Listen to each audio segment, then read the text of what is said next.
Hi viewers, welcome to our channel. Recent గా Trump కు America supreme కోర్టే shock ఇచ్చిన విషయం మనకు తెలిసింది. అంటే ఇష్టానుసారంగా సుంకాలు విధించడం దేశాల మీద. సో ఈ పరిస్థితి మనం చూస్తాం. సో దాన్ని బ్రేక్ చేస్తూ సుప్రీం కోర్టు ఒక నిర్ణయం అయితే తీసుకుంది. ఇప్పుడు ట్రంప్ మరొక వ్యూహంతో బయటకు వచ్చేసారు. ఈసారి కూడా మళ్ళీ దేశాల మీద సుంకాలు విధించడానికి రెడీ అయిపోయారని చెప్పేసి చెప్తున్నారు. అది కూడా 301 అనే ఒక చట్టాన్ని తీసుకొచ్చి ఇష్టానుసారంగా మళ్ళీ సుంకాలు విధించే అవకాశం ఉందని కూడా చెప్తున్నారు. ఏంటి 301 చట్టం, మరి ఏం చేయబోతున్నారు ట్రంప్? ఇప్పుడు దీనికి సంబంధించి డిస్కస్ చేయడానికి ప్రజెంట్ మనతో పాటు ప్రముఖ సీనియర్ పొలిటికల్ అనలిస్ట్ త్వరగా శ్రీరామ్ గారు ఉన్నారు. వారిని కలిసిన ప్రయత్నం చేద్దాం. నమస్కారం సార్. నమస్తే అండి. సార్, ట్రంప్ మరి ఇష్టానుసారంగా సుంకాలు విధించడం మనం చూస్తున్నాం. దేశవ్యాప్తంగా అంటే ప్రపంచవ్యాప్తంగా చాలా దేశాల మీద విధించారు. సో సుప్రీం కోర్టు కూడా ఇన్వాల్వ్ అవ్వాల్సిన అవసరం వచ్చింది, ఇన్వాల్వ్ అయిపోయింది. మళ్ళీ ఇప్పుడు ఏదో 301 అనే ఒక చట్టాన్ని తీసుకొస్తున్నాను, మళ్ళీ దేశాల మీద సుంకాలు మళ్ళీ విధిస్తానని చెప్పేసి చెప్తున్నాడు. ఏంటి 301 చట్టం? మళ్ళీ ఇంకా సుంకాలు విధించే అవకాశం ఉందా సార్? మరి ఎటువంటి పరిస్థితులకు దారి తీయచ్చు? ఈ ఆర్టికల్ 301 అనేది 1974లో చేసిన ఒక చట్టం.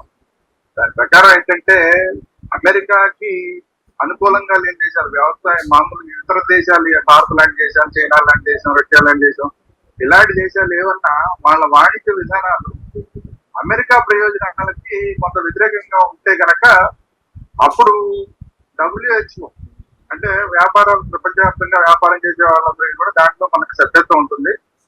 దానికి వాళ్ళతోటి సంబంధం లేకుండా, వాళ్ళకి చెప్పక్కర్లేకుండా ఇండివిజువల్ గా అమెరికా ఒక నిర్ణయం తీసుకుని వాళ్ళ ఇష్టరాజ్యంగా వాళ్ళు కొన్ని సుంకాలు విధించే అవకాశం కల్పించే ఆర్టికల్ అన్నమాట 301 అనేది. సో దాని ప్రకారం ఇప్పుడు చేద్దామని ప్రయత్నం చేస్తారు. ఎందుకంటే ఈ పిచ్చోడి చేతిలో రాయలాగా అయిపోయింది ట్రంప్ చేతిలో. ఈ రోజు అమెరికా రోజుకో రకం సుంకాలు అంటాడు, రోజుకో రకం, ఒక్కొక్కళ్ళ మీద ఒక్కొక్క దేశం మీద ఒక్కొక్క రకంగా అంటాడు. చైనా దేశం మీద అయితే ఇంకా 250% దాకా వెళ్ళిపోయాడు సుంకాలు. 10% ఉన్నాడు, 25% ఉన్నాడు, 20% ఉన్నాడు, 100% ఉన్నాడు, 105%, ఇలా వెళ్ళిపోయి 250 అంటే పిచ్చోడు ఏం మాట్లాడితే ఏ రోజు మాట్లాడితే ఆ రోజు అనమాట. అలా మన దగ్గర కూడా మనకి దాదాపు 50% దాకా సుంకాలు విధిస్తామని చెప్పాడు. సో చివరికి అది ఏమైంది, మొత్తానికి మనతోటి కాలేదు, మనం చాలా స్ట్రాంగ్ గా నిలబడ్డాం కాబట్టి ఆయన ఏం చెప్పినా మనం తలగా ఆడించలేదు కాబట్టి భారతదేశంతో చాలా అవసరం. ఎందుకంటే ప్రపంచంలో ఈ రోజు కన్జ్యూమర్స్ ఎవరన్నా ఉన్నారు అంటే ప్రపంచంలో ఎవరికైనా సరే చైనా, భారతదేశం మాత్రమే పెద్ద కన్జ్యూమర్స్. ఎందుకంటే మన దగ్గర జనాభా ఎక్కువ. చైనా దగ్గర మన దగ్గర ఉన్న జనాభా కొన్ని దేశాల జనాభాతో సమానం. అందువల్ల ఏంటంటే మనల్ని కాదని ఎవరు ఏం చేయలేదు. మనం స్ట్రాంగ్ గా నిలబడేసరికి మొత్తానికి ట్రంపే వెనక్కి తగ్గాడు. చివరికి ఒక 15% సుంకాల దాకా విధిస్తానని చెప్పి వచ్చాడు. అయితే ఏమైంది, సుప్రీంకోర్టు మిగతా దేశాలందరూ కూడా వెళ్ళి ఆ మీద దారుణంగా సుంకాలు విధిస్తున్నారని చెప్పి అందరూ కోర్టుకి వెళ్తే అసలు నువ్వెవడి సుంకాలు విధించడానికి, నీ సుంకాలు విధించే నీకు హక్కు లేదు అని చెప్పి కొట్టేసింది. కొట్టేసేసరికి ఏమైంది, ఈ ట్రంప్ కి గొంతులో పచ్చివలకాయ పెట్టినట్టయింది. ఎలాగా ఇప్పుడు దేశం అందరికీ చెప్పేసాం, మనం మొత్తం అందరి దగ్గర సుంకాలు విధించేసి ఆ డబ్బులతోటి మనం బ్రహ్మాండంగా బతికేయచ్చు, మన అమెరికాని బ్రహ్మాండంగా డబ్బులు వచ్చేస్తాయి అమెరికాకి, అమెరికా ఫస్ట్ అని చెప్పి మొత్తం జనాలందరికీ చెప్పేసాం. ఇప్పుడు చూస్తేనేమో సుప్రీంకోర్టు ఏమో కొట్టేసింది. ఇప్పుడు ఏం చేయాలో అర్థం కాక మొత్తం వాళ్ళ సెక్రటరీలు అందరినీ కూర్చోబెట్టుకుని మొత్తం ఈ పాత ఏదో ఒకటి బయట తీశాడు, ఏం అవకాశాలు ఉన్నాయనేది ఇది బయటపడి ఉంటే వాళ్ళు చెప్పాడు మళ్ళీ నేను విధిస్తాను సుంకాలు అని చెప్పి. మళ్ళీ ఏదో 10%, 15% మాట్లాడాడు. 10% అన్నాడు, తర్వాత మళ్ళీ పర్మనెంట్ ఇంకొక 5% పెంచుతున్నాను, 15% అన్నాడు. ఇదేంటి రావు, సుప్రీంకోర్టు చెప్పినా కూడా 15% అంటాడు. పైగానేమో సుప్రీంకోర్టు చర్చలు ఫూల్స్ అన్నాడు.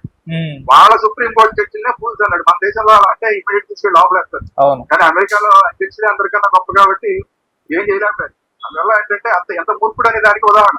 ఈ మూర్ఖుడు ఏంట్రా బాబు, సుప్రీంకోర్టు చెప్పిన తర్వాత కూడా మళ్ళీ 10% అన్నాడు, మళ్ళీ పర్మనెంట్ 15% అన్నాడు. ఏంట్రా బాబు అనే లోపు సరే ఎవరో సలహాదారులు ఏదో తీసుకొచ్చినట్టున్నాడు, పాత చట్టం ఆయన బయటకు తీసుకొచ్చారు 1974లో చేసిన చట్టం. సో ఇప్పుడు దాన్ని తీసుకొచ్చి ఇప్పుడు ఏం చెప్తున్నాడు, ఈ దేశాలు వేసే సుంకాలన్నీ కూడా మనకి వ్యతిరేకం, మనం వాళ్ళకి తక్కువకి ఇవ్వాల్సి వస్తుంది, మనమేమో తక్కువ రేటుకి వాళ్ళకి పంపించాల్సి వస్తుంది. మనం ఎగుమతులు చేస్తుంటే వాళ్ళు మనం దిగుమతి చేసుకుని, అంటే మనం అవతల దేశాలు మనకి ఎగుమతి చేసే దేశాలు వాళ్ళేమో మన దగ్గర ఎక్కువ సుంకాలు వసూలు చేస్తున్నారు. దీనివల్ల అమెరికాకి నష్టం జరుగుతుంది. కాబట్టి ఈ 1974 చట్టం ఏదైతే ఉందో, అది ఆర్టికల్ 301 ఏదైతే ఉందో, దీన్ని నేను ఇంప్లిమెంట్ చేస్తాను. ఇది ఇంప్లిమెంట్ చేసేటైతే నేను WHO సమాధానం చెప్పక్కర్లేదు, సుప్రీంకోర్టుకి సమాధానం చెప్పక్కర్లేదు, రాజ్యాంగం ప్రకారం చేసినట్టు అవుతుంది. కాబట్టి దీన్ని తీసుకొచ్చి ఇప్పుడు మళ్ళీ మన మీద సుంకాలు 15,000 సుంకాలు అంటాడు. ఓవరాల్ గా అతని ఉద్దేశం ఏంటంటే అన్ని దేశాల దగ్గరికి సుంకాలు వసూలు చేయాలి, సుంకాలు వసూలు చేసి డబ్బులన్నీ తీసుకెళ్ళి. ఎందుకంటే అమెరికా పరిస్థితి చాలా దారుణంగా ఉంది.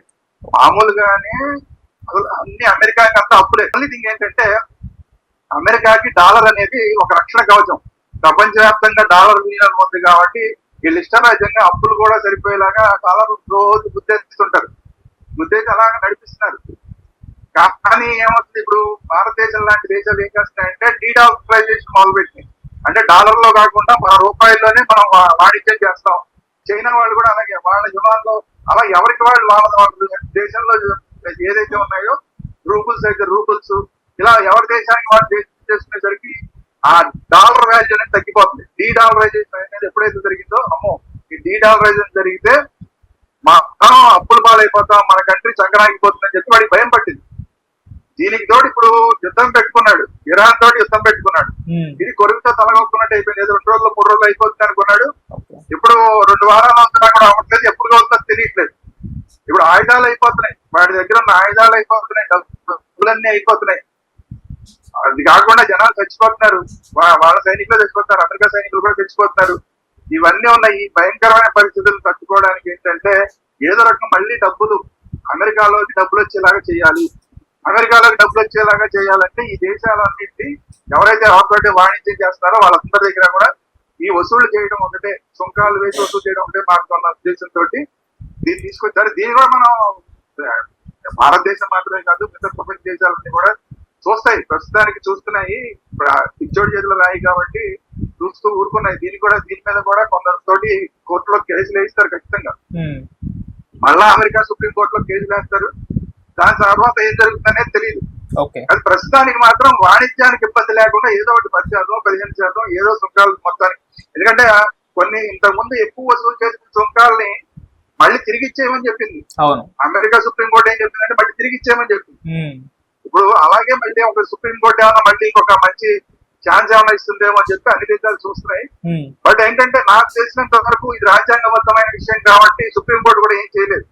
ఇతను ఇష్ట రాజ్యాంగ వేయడం కాకుండా ఆల్రెడీ ఒక చట్టం ఉంది కాబట్టి, ఆ చట్టంలో ఒక ఆర్టికల్ ఉంది కాబట్టి, 301 అనే ఆర్టికల్ ఉంది కాబట్టి దీని ద్వారా చేస్తాడు కాబట్టి సుప్రీం కోర్టు కూడా ఈసారి ఏం కాదనకపోవచ్చు. కాబట్టి ఈ 15% అనేది ప్రపంచవ్యాప్తంగా ఉన్న అన్ని దేశాలు భరిస్తాకు వస్తున్నాం. సో చూడాలి, రాబోయే రోజుల్లో ఏం జరుగుతుందనేది చూడాలి. కాకపోతే ఓవరాల్ గా ఏంటంటే అమెరికాతో వాణిజ్యం అనేది ఈ రోజు ముళ్ళ మీద నడిచినట్టే ఉంది, ప్రతి దేశానికి ముళ్ళ మీద నడిచినట్టే ఉంది. ఈ 3 సంవత్సరాలు, ఇంకొక 3 సంవత్సరాలు అమెరికాకి ఆ ట్రంప్ అనేవాడు ఉంటాడు కాబట్టి ఈ 3 సంవత్సరాలు కళ్ళు మూసుకుని వాడు ఏం చెప్తే అది చేసేస్తే ఆ తర్వాత కొత్తగా వచ్చే అధ్యక్షుడు ఏం చేస్తాడో చూద్దాం అనేది అన్ని దేశాలు కూడా మెయింటెనెన్స్ పాలసీలో ఉన్నాయి. సరే వాడు ఏదంటే చేద్దాంలే ప్రస్తుతానికి అన్న ఉద్దేశంతో ప్రపంచ దేశాలు ఉన్నాయి. ఎందుకంటే అమెరికాతో తలగొక్కుంటే ఇప్పుడు ఇరాన్ లాగే ఉంది పరిస్థితి.